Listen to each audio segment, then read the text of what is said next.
I invite His Excellency Cyril Ramaphosa, President of the Republic of South Africa, to address the Assembly.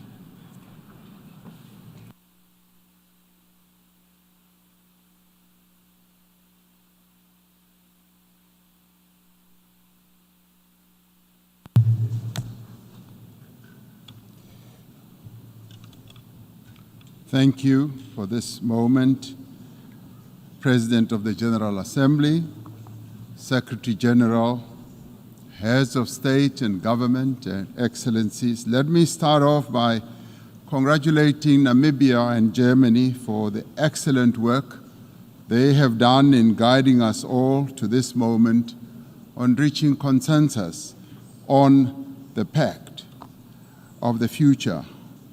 We meet, President, at a time when the world faces many challenges and threats as well. Wars, conflict, and the specter of emerging conflicts are ever persistent and present features of our time. Climate change and public health challenges are not only an existential threat, but they are also reversing economic growth and developmental gains in many parts of the world. There is widespread inequality, poverty, unemployment, deprivation, and destitution in many countries in the world. These challenges transcend borders. Through this summit of the future, we must therefore forge global consensus on how to implement the solutions that are embedded in the pact. This pact must bridge the developmental divide. It must provide practical solutions to the challenges of today and tomorrow. The Pact for the Future is a great opportunity to change and also to reinvigorate the multilateral system so that it is fit for purpose to address the challenges that the world faces. It is an opportunity also to make good on the promises to reform the global governance architecture, including the international finance institutions and the United Nations Security Council, placing the fate of the world's security in the hands of a select few when it is the vast majority of the peoples of the world who bear the brunt of the various threats is unjust, unfair, and unsustainable.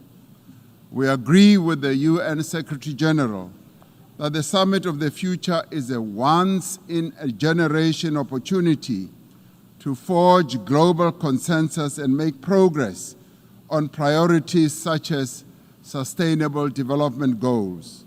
For African countries, the summit must focus on global action in support of the continent's development agenda, Agenda 2063. To be meaningful, this Summit of the Future should reinforce the work towards ending poverty and realizing the fundamental right of development. This summit, therefore, must accelerate our collective efforts to advance development. The key element of the summit is working towards an agenda for peace, and this must involve strengthening the multilateral actions that need to continue taking place. We do believe that this is the time to recommit ourselves to adopting concrete actions, so we should leave this summit with a more ambitious, clearer, and concrete call to action to build a world for future generation that is far better for young people and for women than the world that we live in today. Our failure will in the end be a betrayal for future generations. And I do believe that we dare not fail. Action is what is required now. Thank you very much.